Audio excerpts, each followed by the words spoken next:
Peuple d'Éden, soyez bénis dans le nom de notre Seigneur Jésus-Christ. Nous sommes là et c'est avec une grande joie que nous nous adressons à vous. Nous voulons dire merci au docteur Yakayoro Akafou Pierre Racheté et ses collaborateurs qui nous donnent l'occasion de pouvoir nous adresser à nos chères fleurs d'Éden.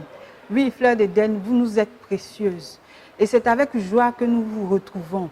Vous avez les salutations de notre maman, de notre présidente, le docteur Yakayoro Christine, qui nous envoie vous apporter une très bonne nouvelle.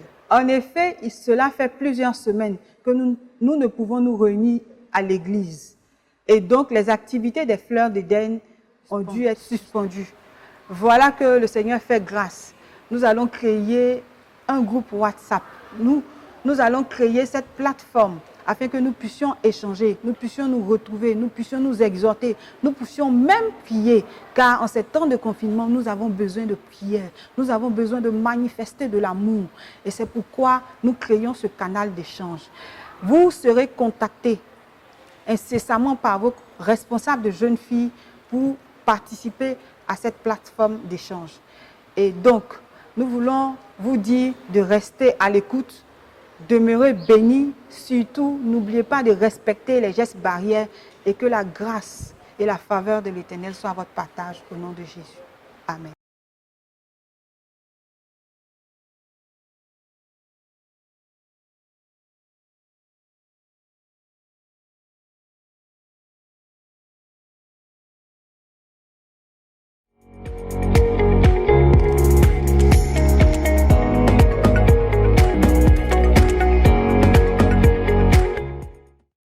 Bénissons Dieu pour ce jour. Je veux vous inviter en ce jour de soyez les imitateurs de Dieu en Jésus-Christ. Aujourd'hui, nous parlerons de la louange. La louange dans son aspect global. Gloire à Dieu. Nous allons rendre grâce avant de commencer. Nous te bénissons pour ce moment que tu nous donnes. Nous te bénissons pour ta grâce. Nous te bénissons pour les instruments que tu utilises afin que ta parole soit écoutée partout.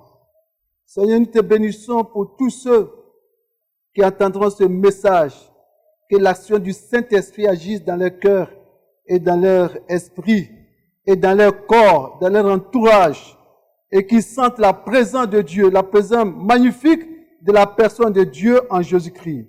Seigneur, merci pour ce message. Merci pour ce moment au nom de Jésus-Christ. Amen. Comme j'ai dit d'entrée, nous verrons aujourd'hui la louange. Nous lisons pour l'introduction le psaume numéro 9. Nous prenons 3 versets, le verset 1 et le verset 3, qui dit ceci. Il dit, je louerai l'Éternel de tout mon cœur. Je rencontrerai toutes tes merveilles. Je ferai de toi le sujet de ma joie et de mon allégresse. Je chanterai ton nom, Dieu très haut. Vous voyez, le psalmiste, il prend un engagement pour louer le Seigneur. Un engagement avec Dieu. Il a une prise de conscience, une nouvelle dimension dans sa vie pour louer le Seigneur. Il en est ainsi la vie chrétienne. À un moment donné, on doit se révolter contre soi-même pour être dans la main de Dieu. Il prend son engagement, il dit, je louerai l'Éternel de tout mon cœur. Il n'a pas dit louer le Dieu sur les lèvres, mais il dit de tout son cœur, de son être entier, et je rencontrerai toutes tes merveilles. Il va rendre témoignage de Dieu, il va parler de Dieu, il va enseigner la parole de Dieu. Et il dit, je ferai de toi le sujet de ma joie. Oh frère, c'est très important, le chrétien est appelé à être dans la joie. Jésus même, la vie de Dieu, c'est une vie de joie et de mon allégresse. Il dit, je chanterai ton nom. Quelquefois, nous chantons sans faire attention au chant et même aux paroles. Mais il dit, je vais chanter en ton nom, Dieu très haut. Dieu qui est au-dessus, qui n'est pas limité, au-dessus de toutes choses. Que Dieu te bénisse, que Dieu te bénisse au travers de ses paroles et que cet engagement soit pour toi aujourd'hui. Il dit la louange. Qu'est-ce que la louange? Ou qu'est-ce que louer Dieu? Louer, c'est dire les mérites de quelqu'un, le valoriser, dire ses prouesses, le vanter en quelque sorte, l'estimer, entre guillemets, qu'on fait un peu les griots, mais ici, c'est par rapport à la parole de Dieu, à la personne de Dieu. Quant aux Juifs, ils utilisaient plusieurs expressions pour la louange. Entre autres, faites du bruit. Mais ce n'est pas le bruit de crier, ouais, non. Bruit, c'est dire Alléluia, Alléluia, Dieu soit glorifié. Faites du bruit. Du bruit dans ce bruit, les Juifs toujours remerciaient Dieu pour la reconnaissance. Remercier Dieu par les chants, pour exprimer sa grandeur, le salut qu'il avait accordé pour les œuvres créatrices et même le ciel. David dit dans le psaume 103, versets 20 à 21, il dit, bénissez l'Éternel, vous les anges, qui êtes puissants en force et qui exécutez ses ordres, en obéissant à la voix de sa parole. Bénissez l'Éternel, vous tous ses armées, qui êtes ses serviteurs et qui fait sa volonté. Voilà quelqu'un qui est arrivé à un niveau très haut. Il exhorte même l'armée de l'Éternel de le bénir. Il exhorte les anges de le bénir. Il exhorte la création de bénir Dieu. Frère, Dieu voudrait t'encourager à entrer dans cette volonté de la louange. Alléluia. Dans le Nouveau Testament, on loue Dieu également. Les Juifs ont commencé la louange à Dieu, mais aussi à la personne de Jésus-Christ. La Bible nous dit dans Matthieu chapitre 21, le verset 9, il dit ceci, ceux qui précédaient, est-ce que ceux qui suivaient Jésus criaient, Hosanna au fils de David. Béni soit celui qui vient au nom du Seigneur. Hosanna dans un lieu très haut. Vous lisez aussi dans Luc le chapitre 1er et le verset 28 jusqu'au verset 75. Je n'ai pas le temps de lire pour vous. Mais c'est dit que Jésus doit être loué et doit être béni. Lors de sa naissance, les bergers, ils louaient le Seigneur. Et la Bible dit que les anges se sont joints à eux pour louer le Seigneur. Pourquoi la louange? Pourquoi louer Dieu? Nous devons louer Dieu pour notre salut. Il a dit dans Actes chapitre 2, verset 37, dit, pour avoir entendu, lorsque les Juifs ont entendu cette voix, il eut le cœur vivement touché. Et il s'est dit, il dit à Pierre et aux autres apôtres, oh frère, que ferons-nous? On ne peut louer Dieu que lorsqu'on est réellement converti. On ne peut louer Dieu que lorsque Dieu nous a touché notre cœur. La loi ne se vante pas. La loi, mais je dirais même que c'est le Saint-Esprit. Mais si nous sommes disposés, alors c'est le Saint-Esprit qui éclate la louange au travers de nous. Pourquoi la louange? Pour notre délivrance. Dieu nous a sauvés des hommes mortes, nous a sauvés de l'enfer et nous avons besoin de le louer et de le bénir, de le reconnaître notre délivrance. Louer Dieu aussi pour toutes nos délivrances. Comme dit le psaume 103, je reviendrai encore là-dessus, et dit maintenant, bénis l'Éternel, que tout ce qui est en moi bénisse ton Saint-Nom. Ça c'est important, frère. Est-ce que tu peux dire à ton âme de bénir l'Éternel? Il parlait à son âme. Je reviendrai toujours sur ces mots. Parler à son âme. Il dit c'est lui qui pardonne toutes tes iniquités, qui guérit toutes tes maladies. Mon âme bénit l'Éternel, que tout ce qui est à moi bénisse son nom. Il dit son être entier doit le bénir, doit reconnaître la vie de Dieu. Et il dit mon âme bénit l'Éternel et n'oublie aucun de ses bienfaits. Frère, sœur, nous avons l'habitude d'oublier souvent ce que Dieu fait pour nous. Mais il dit mon âme bénit l'Éternel et n'oublie aucun de ses bienfaits. Ça fait partie de la louange. On ne loue pas Dieu pour un temps. On ne loue pas Dieu parce qu'il nous a guéris et on s'éteint. Mais on loue Dieu pour ce qu'il a fait et ce qu'il fera pour nous tous les jours. C'est lui qui pardonne toutes les iniquités et qui guérit toutes les maladies. Gloire à Dieu. Louez Dieu, le louer. Louez Dieu pour ce qu'il est. Louez Dieu pour ce qu'il fait pour nous. Même Dieu dit dans le secret qu'on ne voit pas encore. Louez Dieu pour ce qu'il fera. Ce que nous ne voyons pas encore. Et c'est la louange. C'est la louange parce que c'est ça la foi. Je crois que Dieu fera tes choses pour moi. Je crois que Dieu m'a dit ce qu'il a dit, il le fera. Et ce que nous appelons aussi les actions de grâce. Rends Dieu pour ce qu'il a fait. Et rends Dieu pour ce qu'il fait. Des actions de grâce. Le louer pour l'œuvre de la personne du Seigneur Jésus-Christ. Oh frère, Jésus a souffert pour nous. Et il est parti au ciel. La Bible dit même au ciel aujourd'hui, il intercède pour nous. Nous devons le louer pour cela. Le louer pour la création, David l'a déjà dit. Le louer pour ce temps de Covid-19. Oui, ce temps de Covid-19 a permis à certaines personnes de rester à la maison. D'avoir le contact de la famille. Monsieur et madame, contact avec les enfants. Et de voir la réalité de la famille. Il y a des gens qui n'ont jamais le temps. Le matin, ils partent très tôt. Pendant que les enfants dorment. Et ils reviennent très tard. Pendant qu'ils dorment encore. Ils ne voient pas la sortie des enfants. Et ne voient pas aussi l'entrée des enfants. Le Covid est une bénédiction pour les chrétiens. Et il faut en profiter pour rester à la maison. Pour faire le point avec Dieu. Pour faire le bilan avec votre vie chrétienne. C'est le temps d'ouvrir les yeux. Oui, le chrétien ne doit pas se plaindre pour ce qui nous arrive. Nous sommes là pour intercéder et de faire en sorte que Dieu soit glorifié. Je dirais même, la louange est le vêtement que nous devons avoir. Le vêtement pour les noces de l'agneau. Celui qui ne loue pas le Seigneur, c'est sûr qu'au ciel, il ne sera pas reconnu. Parce qu'au ciel, c'est la vie que les anges mènent. C'est la louange, c'est l'adoration. C'est ton vêtement. Habille-toi, habillons-nous de la louange et de l'intercession.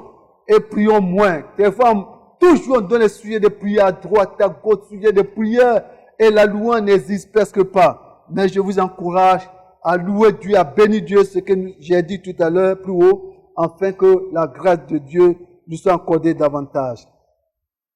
Que doit contenir notre louange? Je dis la vraie louange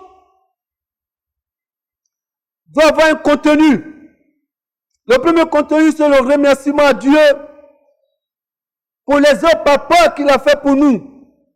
Quand tu loues Dieu, mon frère, pendant ce temps, il faut citer les choses, papa, qu'il a fait pour toi. C'est pas le fait de louer Dieu dans l'anonymat. C'est te douche, te bénis, te rend grâce. Non, il faut citer ce que Dieu a fait pour toi. Dieu veut que tu sois conscient de l'œuvre qu'il a fait pour toi. C'est le moment de le citer. C'est le moment de le faire. Louer Dieu, pourquoi le contenu? Avant notre conversion, Dieu a travaillé jusqu'à ce que nous soyons convertis. Et Dieu aussi va trouver ce moment pour travailler le cœur de ceux qui ne sont pas encore convertis. La Bible nous dit dans Romains chapitre 8, verset 28, dit que nous savons du reste que toutes les choses concourent au bien de ceux qui aiment Dieu et ceux qui sont appelés selon son destin. Voilà. Ceux qui sont appelés son destin. Deuxièmement, pendant notre vie chrétienne, nous devons le louer tous les jours. Même ce qu'il réserve pour nous. La Bible dit tout dans Romains le chapitre 8, verset 29 à 30, il dit, car ce qu'il a connu d'avance, il les a aussi prédestinés à être semblables à l'image de son Fils, afin que son Fils fût le premier-né entre plusieurs frères. Jésus est notre frère aîné et nous devons nous identifier en lui parce qu'il a réussi dans la famille. Lorsque l'aîné réussit, les parents tout de nous ont dit, il faut copier sur ton frère, il faut copier sur ton grand frère. Alors nous avons un grand frère merveilleux, un grand frère qui n'a pas craint la mort, un grand frère qui est allé jusqu'au supplice à cause de nous. Nous devons le bénir et le louer. Il dit, et ceux qu'il a prédestinés, il les a aussi appelés. Et ceux qu'il a appelés, il les a aussi justifiés. Et ceux qu'il a justifiés, il les a aussi glorifiés. Oui, Jésus nous glorifie, mais malheureusement, nous ne savons pas que ce temps de Covid t'amène à à voir la gloire que Jésus dispose pour toi. Et il faut tout faire pour y entrer, afin que ton cœur retrouve la paix comme il se doit. Les bénéfices de la vraie louange. Premièrement, quand nous louons Dieu vraiment comme il se doit, qu'est-ce qui va se passer? Nous allons aimer Dieu davantage. Aimer Dieu davantage, il va nous permettre de nous identifier à la personne de son Fils Jésus-Christ. Il est dit dans 2 Corinthiens chapitre 5, verset 16 à 20, il dit, ainsi maintenant, nous ne connaissons plus personne sur la chair. Et si nous avons connu Christ sur la chair, maintenant nous ne le connaissons plus de la même manière. Parce que tu vis dans la louange. Et verset 17 dit, si quelqu'un est à Christ, il est devenu une nouvelle créature. Les choses anciennes sont passées et voici toutes choses sont devenues nouvelles. Certainement nous citons les versets, mais dans la réalité, on ne voit pas cette vie de transformation. La transformation est une réalité et il faut la vivre comme il se doit. Et tout cela vient de Dieu qui nous a réconciliés avec lui par Christ et qui nous a donné le ministère de la réconciliation. Que Dieu te bénisse au nom de Jésus-Christ. Amen. La louange, deuxièmement, il dit, la louange bannit le découragement, bannit l'aigreur. On est souvent aigri contre la nature, on est aigri contre soi-même et on est aigri aussi contre les autres. Le stress, l'anxiété, toujours on se compare aux autres. La louange détruit toutes ces choses-là. Il dit, on devient soi-même. Quand vous louez Dieu, vous devenez vous-même. Quand vous louez Dieu, vous devenez ce que Dieu a prévu pour vous. On s'identifie à Christ et notre vie devient une lampe allumée. Qu'on ne met pas sous le boisseau, mais on contrôle la main sur le chandelier, de sorte que ceux qui rentrent, ils voient la lumière de Dieu. Il a dit dans Psaume 27, verset 1 à 4, il dit, l'Éternel est ma lumière, est mon salut. De qui aurais-je crainte? L'Éternel est le soutien de ma vie. De qui aurais-je peur? Voilà le sentiment de la louange, de l'adoration. Il dit, quand les méchants s'avancent contre moi pour dévorer ma chair, ce sont mes persécuteurs et mes ennemis qui chancellent les tombes. Oh, combien de fois les chrétiens ont peur des sorciers? Ils ont peur des sorciers. Et certains ne vont même pas dans les villages. Ils ont peur de mourir. Ils n'ont même pas mis une case. On voit certaines autorités qui sont bien en ville, mais chez eux, ils n'ont même pas une maison. Ils n'ont même pas une maison, ce qui veut dire qu'ils ne vont jamais au village. Lorsqu'il y a un décès, et lorsqu'il y a un décès après l'enterrement, les voilà, ils prennent les voitures pour venir à Abidjan. Abidjan est devenu un refuge. Tu es un chrétien non délivré. Tu es un chrétien qui n'est pas délivré. L'occasion t'est donnée de te mettre devant Dieu et que tu ne sois pas, tu ne manifestes pas la crainte des sorciers et ainsi de suite. David dit, si une armée s'est campée contre moi, mon cœur n'aura aucune crainte. Si une guerre s'est levée contre moi, je serai malgré tout cela plein de confiance. Mais seulement je demande à l'Éternel ces choses que je désire évidemment. Je voudrais habiter toute ma vie dans la maison de l'Éternel pour contempler la magnificence de l'Éternel et pour admirer son temps. Frère, voilà ce que tu dois faire. La louange, être chrétien, c'est une réalité. On n'est pas chrétien parce qu'on vient à l'église. On n'est pas chrétien parce qu'on lit la Bible. On n'est pas chrétien parce qu'on fait des actions de grâce le matin. On est chrétien tout entier. Et ça se voit dans l'épanouissement de notre vie. Troisièmement, on est libre envers soi-même. Et cela laisse le Saint-Esprit de travailler librement dans notre vie. Nous disons cela dans l'épître de Paul aux Philippiens, où il dit ceci. Il dit, réjouissez-vous toujours dans le Seigneur. Je le répète, réjouissez-vous. Que votre douceur soit connue de tous les hommes. Le Seigneur est proche. Ne vous inquiétez de rien, mais en toutes choses, faites connaître vos besoins à Dieu par des prières, des supplications et les actions de grâce. Sans avoir reçu le Seigneur. Mais on le remercie déjà. Oh, malheureusement, dans nos prières, on prie sans remercier Dieu dans la foi. Avoir la foi, quand tu demandes quelque chose qui est une réalité, tu remercies Dieu parce qu'il te l'a déjà donné. Jésus l'a dit, quand vous priez, soyez sûr que ce que vous demandez, Dieu vous exaucera. Il dit, la paix de Dieu qui supporte toute intelligence gardera vos cœurs et vos pensées en Jésus-Christ. Du reste, frère, que tout ce qui est vrai, que tout ce qui est honorable, que tout ce qui est juste, que tout ce qui est pur, tout ce qui est aimable et tout ce qui mérite l'approbation, ce qui est vertueux et digne de louange, soit l'objet de vos pensées. Alléluia. Frère, que Dieu te bénisse et ce qui donne la véritable louange de celui qui est en Christ. Il est libre envers soi-même et le Saint-Esprit peut l'utiliser à tout moment. Quatrièmement, nous sommes prêts à nous repentir de nos péchés, à les confesser. Voilà ce que donne celui qui entraîne dans la louange, dans l'adoration. Il ne cache pas ses péchés à Dieu. Quelquefois, on a l'impression qu'on a peur des pasteurs. Et on n'a pas peur de Dieu. On peut commettre le péché et on ne voudrait pas que le pasteur le sache. Mais Dieu est là. Quand tu péchais, l'ennemi t'a vu. L'ennemi t'a vu. Ça ne te dit rien. Tu n'es pas libre. Tu n'es pas libre. Voilà ce que David a fait. Lui qui a commis un grand péché, il n'a pas eu honte de le dire. Il dit, oh Dieu, aie pitié de moi, de ta bonté, selon ta grande miséricorde. Efface mes transgressions, lave-moi complètement de mon péché et purifie-moi de mon péché. Car je reconnais mes transgressions et mon péché est constamment devant moi. J'ai péché contre toi seul et j'ai fait ce qui est mal à tes yeux, en sorte que tu seras juste dans ta sentence, sans reproche dans ton jugement. Voilà, il connaissait Dieu. David connaissait Dieu, mais aujourd'hui, les chrétiens ne connaissent pas Dieu. Ils sont dans tous ces démigments, et puis viennent à l'église, et quand le culte dure, il dit le culte dure trop. Le culte dure trop. Mais le dimanche est consacré pour Dieu. Même si tu fais le culte de 6h à 6h du soir, c'est pour Dieu. Tu as fait le culte de 2 heures de temps, tu vas où? Tu vas où? Lundi, mardi, mercredi, jeudi, vendredi, samedi, ça ne t'a pas suffi de faire tout ce que tu avais à faire. Le seul petit jour que Dieu a consacré pour toi, tu le torpilles. Tu le torpilles, mais tu le torpilles pour ta vie. Tu le torpilles pour ta vie. Tu ne sais pas plein de Dieu. Tu le torpilles, tu dis Dieu un peu.